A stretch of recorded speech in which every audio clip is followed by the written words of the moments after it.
Hello, good evening. This is Ram. Today I will explain present B forms. Actually already నేను present be forms గురించి last క్లాస్లో explain చేశాను. దాంట్లో ప్రాపర్గా explain చేశాను. అంటే ప్రజెంట్ బీ ఫార్మ్స్ని ఎప్పుడు యూజ్ చేయాలి, పాస్ట్ బీ ఫార్మ్స్ని ఎప్పుడు యూజ్ చేయాలి, ఫ్యూచర్ బీ ఫార్మ్స్ని ఎప్పుడు యూజ్ చేయాలి అనేది నేను ఎక్స్ప్లెయిన్ చేశాను.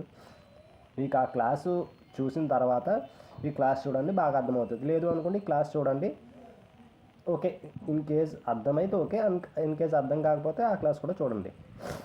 ప్రజెంట్ బీ ఫార్మ్స్ అంటే యామ్, ఆర్, ఈజ్ లేదా యామ్, ఈజ్, ఆర్. యామ్, ఈజ్, ఆర్ని ప్రజెంట్ బీ ఫార్మ్స్ అంటారు. ఓకే. ఈ యామ్, ఈజ్, ఆర్ని ఎప్పుడు యూజ్ చేయాలంటే సబ్జెక్ట్ ప్రొనౌన్స్ ఐ వస్తే యాము, వి, యు, దే వస్తే ఆరు.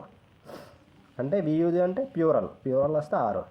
అదే సబ్జెక్ట్ సింగులర్ వస్తాయి అంటే హీ, షీ, ఇట్, రామ అంటే నేమ్, రామ అంటే సింగులరే కదా, సో అప్పుడు ఈజ్ యూజ్ చేయాలి. ఓకే, క్లారిటీగా అర్థమైంది కదా. ఐ వస్తే యాము, ప్యూరల్ వి, యు, దే, సబ్జెక్ట్ వస్తే ఆరు, సింగులర్ ఈ, షీ, ఇట్, రామ వస్తే ఈజ్ యూజ్ చేయాలి. ఓకే, ఇక్కడ వరకు క్లారిటీ ఉంది కదా. తర్వాత స్ట్రక్చర్. సబ్జెక్ట్లో ఫస్ట్ స్టార్టింగ్ ఏదైనా positive subject plus verb plus object. సబ్జెక్ట్లు అంటే ఏం లేదు, ఐవి ఇదే ఇందాక మాట్లాడుకున్నాం కదా మీరు. ఐవి ఇది ఈ, షీ, ఇట్. వెర్బ్స్ అంటే యామ్, ఈజ్, ఆర్. ఆబ్జెక్ట్ అంటే ఒక పదం పూర్తయ్యే, అంటే ఫర్ ఎగ్జాంపుల్ ఇక్కడ చెప్తాను. నేను తోటలో ఉన్నాను. I am in the garden. Garland అంటే నేను తోటలో ఉన్నాను. సారీ, గార్లాండ్ కాదు, గార్డెన్, GARDEN, గార్డెన్. నేను తోటలో ఉన్నాను. ఓకే. తర్వాత వి ఆర్ ఇన్ ఆఫీస్. మేము ఆఫీస్లో ఉన్నాం. అర్థమైంది కదా ఇక్కడ. అట్లా పూర్తి క్లారిటీ మీకు ఇస్తాను, కంగారు పడకండి. నా ఛానల్ ఇంకా సబ్స్క్రైబ్ చేయకపోతే please do subscribe. Kindly do subscribe. Okay. అసలు ఈ బీ ఫార్మ్స్ యొక్క ముఖ్య లక్షణం ఏంటంటే ఇవి ఉన్నాయి కదా, ఈ యాము, ఈజ్, ఆర్ అని ప్రజెంట్లో ఒక స్థితిని గురించి చెప్పినప్పుడు అంటే సబ్జెక్ట్ అనేది కదలకుండా ఉండేటప్పుడు మనం యామ్, ఈజ్, ఆర్ని యూజ్ చేస్తాం. అంటే ఈ యామ్, ఈజ్, ఆర్కి ముఖ్య లక్షణం ఏంటంటే సబ్జెక్టు కదలదు. సబ్జెక్ట్లో అనేది యాక్షన్ అనేది టెన్స్ ఉంటాయి. టెన్స్లో ఏంటి, యాక్షన్ ఉంటుంది ఖచ్చితంగా. ఇక్కడ యాక్షన్ అనేది ఉండదు, సబ్జెక్టు కదలదు. ఓకే. ఫర్ ఎగ్జాంపుల్ అవి ఎలాగా, ఫర్ ఎగ్జాంపుల్ ఏదో పాజిటివ్ సెంటెన్స్లు ఎలా యూజ్ చేయాలి, నెగిటివ్ సెంటెన్స్లు ఎలా యూజ్ చేయాలి, నెగిటివ్ ఇంటరాగేట్లు ఎలా యూజ్ చేయాలి, లేకపోతే పాజిటివ్ ఇంటరాగేట్లు ఎలా యూజ్ చేయాలి, అదే ఇంటరాగేట్లు ఎలా యూజ్ చేయాలి మీకు క్లారిటీగా ఇస్తాను, కంగారు పడకండి. ఇప్పుడు చూడండి. ఓకే. ప్రజెంట్ ఒక సెట్ వన్ అనుకో. నేను ఆఫీస్లో ఉన్నాను. ఇదేంటి పాజిటివ్, నేను ఆఫీస్లో ఉన్నాను. ఇక్కడ యాక్షన్ ఉందా, లేదు, పాజిటివ్ సెంటెన్స్. నేను ఆఫీస్లో ఉన్నాను అడుగుతా, అదేంటి ఎవరో వచ్చారు, నేను ఆఫీస్లో ఉన్నా అంటావు కదా. సారీ, ఇవాళ నేను ఇప్పుడు ఆఫీస్లో ఉన్నానా అని అడుగుతా. ఫర్ ఎగ్జాంపుల్ అలా నేను ఆఫీస్లో ఉన్నానా, ఇంటరాగేటివ్ అంటే క్వశ్చనింగే కదా. ఇంటరాగేటివ్ అంటే ఏం లేదు, ఇప్పుడు మన పోలీసులకి ఒక దొంగ దొరికాడు అనుకోండి అని ఇంటరాగేటివ్ చేస్తారు కదా. ఎప్పుడు దొంగతనం చేసావు, ఎక్కడ దొంగతనం చేసావు, అట్లా దాన్ని ఇంటరాగేటివ్ అంటారు. ఇంకోటి నెగిటివ్, నేను ఆఫీస్లో లేను. ఎవరు అడిగాను, నువ్వు ఆఫీస్లో ఉన్నావంటే నేను ఆఫీస్లో లేను. అది ఇప్పుడే ఇదంతా ఇప్పుడే నేను ఆఫీస్లో లేను అంటావు. తర్వాత దాన్ని కూడా ఇంటరాగేటివ్ క్వశ్చన్, అంటే నెగిటివ్ ఇంటరాగేటివ్ క్వశ్చన్. నేను ఆఫీస్లో లేనా,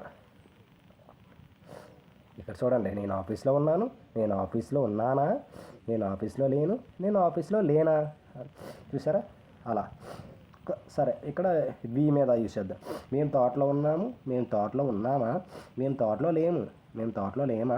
ఇదంతా ఇప్పుడేనండి, ఇప్పుడు గురించి మాత్రమే నేను చెప్తున్నాను. ఇప్పుడు అని ఇవ్వకపోయినా మీకు ఇప్పుడులాగానే కన్సిడర్ చేసుకోండి. ప్రజెంట్ అంటే యామ్, ఈజ్, ఆర్ని మాత్రమే యూజ్ చేయాలి. వజ్వర్ని నిన్న తోటలో ఉన్నాము అలా అన్నప్పుడు వజ్వర్ని యూజ్ చేయాలి. ఇప్పుడు ఎండగా ఉంది, ఇప్పుడు ఎండగా ఉంది అంటే ఇక్కడ ఏమిటి, ఇప్పుడు ఎండగా ఉందన్నాను. ఇక్కడ సబ్జెక్ట్ కదులుతుందా, సబ్జెక్ట్ అనేది యాక్షన్ ఉందా, ఎండగా ఉందని అంటున్నాను అంతే. అక్కడ వర్షం కురుస్తుంది, వర్షం కురిసేసింది అని అంటలా, ఎండగా ఉంది అంటే సబ్జెక్ట్ అనేది యాక్షన్ అనేది లేదు సబ్జెక్ట్లో.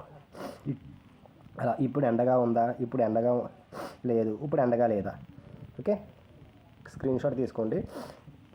ఇక్కడ వరకు మీకు క్లారిటీగా అర్థమైంది కదా. పాజిటివ్ సెంటెన్స్ ఏంటి, నెగిటివ్ సెంటెన్స్ ఏంటి, ఇంట్రాగేటివ్ సెంటెన్స్ ఏంటి, నెగిటివ్ ఇంట్రాగేటివ్ సెంటెన్స్ ఏంటి అని క్లియర్గా అర్థమైంది. సో నెక్స్ట్ స్టెప్లోకి వెళ్దాం. ఇప్పుడు నేను ఎక్స్ప్లెయిన్ చేస్తాను చూడండి. రాజు స్కూల్లో ఉన్నాడు. ఇక్కడ ఏంటి సబ్జెక్టు రాజు. రాజు అంటే సింగులరే కదా. సింగులర్ వచ్చినప్పుడు ఏం రావాలని చెప్పాను, is in the school. Raju is in the school అంటే రాజు స్కూల్లో ఉన్నాడు. అక్కడ యాక్షన్ అనేది లేదు. అంటే రాజు కదులుతున్నాడా, కదులుతులేదు కదా. సో అప్పుడు ఏం చేయాలి, మనం ప్రజెంట్ బీ ఫార్మ్స్ని యూజ్ చేయాలి. ప్రజెంట్లో కదలట్లేదు కాబట్టి అది రాజు అన్న సింగులర్ కాబట్టి వస్తుంది. ఓకే. తర్వాత రాజు స్కూల్లో ఉన్నాడా అంటే రాజు స్కూల్లో ఉన్నాడా అని అడుగుతున్నాను. అప్పుడు ఏం లేదు, ఇది ఉంది కదా, రాజు ఈజ్ ఇన్ ద స్కూల్. అట్టి తిరగండి. ఇప్పుడు అట్టి నార్మల్ వస్తారు, రెండు వైపులా కావాలంటే అట్టి తిరగండి కదా. సో అట్టి తిరగేసినప్పుడు ఏమవుతుంది, ఈజ్ అనేది ఇక్కడ వస్తుంది, ఈ రాజు అనేది ఇక్కడ వస్తుంది. చూసారా, ఇది ఎలా వచ్చింది, ఇది ఎలా వచ్చింది. Raju is in the school అంతే. నెగిటివ్, రాజు స్కూల్లో లేడు, ఏం లేదు, సంపులు. రాజు స్కూల్లో లేడు. Raju is not in school. Raju isn't అనొచ్చు, నేను నార్మల్గా అందరికీ అర్థం అవ్వాలి కాబట్టి ఈజ్ నాట్ అని చెప్పాను. అప్పుడు మళ్ళీ దీని క్వశ్చన్ అడుగుతున్నాం, రాజు స్కూల్లో లేడా అంటే సేమ్ అట్టి తిరగండి అంతే. Raju is Raju not in school. Simple. అర్థమైంది కదా. రాజు స్కూల్లో ఉన్నాడు, రాజు సింగులర్ కాబట్టి ఈజ్ వచ్చింది. Raju is in the school. Raju అంటే ఈజ్ ఎందుకు వచ్చిందంటే ప్రజెంట్, ఇప్పుడు స్కూల్లో ఉన్నాడు, Raju is in the school. Raju స్కూల్లో ఉన్నాడా అంటే అట్టి తిరగేయడం, is Raju is in the school. Is Raju in the school. Raju స్కూల్లో లేడు. Raju is not in school. In the school మీ ఇష్టం. తర్వాత రాజు స్కూల్లో లేడా అంటే అట్టి తిరగడం, is Raju not in school. సరే, మీకోసం ఇంకోటి నేను చూడండి, ఎగ్జాంపుల్స్ ఇస్తాను. మీరు టైం ఇస్తాను, దానిలోపు మీరు చెప్పండి లేదా నేనే చెప్తాను.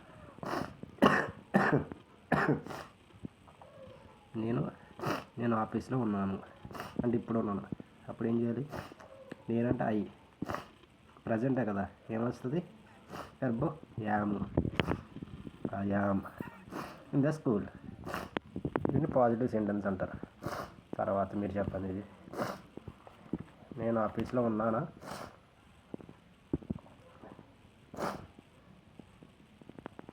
ఏం లేదు, అట్టు ఉంటుంది, అట్టి తిరగేయండి అంటే ఇక్కడ యామ్ ఇట్ వస్తుంది. Am I in office. Okay, yam first verb అనేది ముందు వస్తుంది, తర్వాత సబ్జెక్ట్ అనేది దాని తర్వాత వస్తుంది.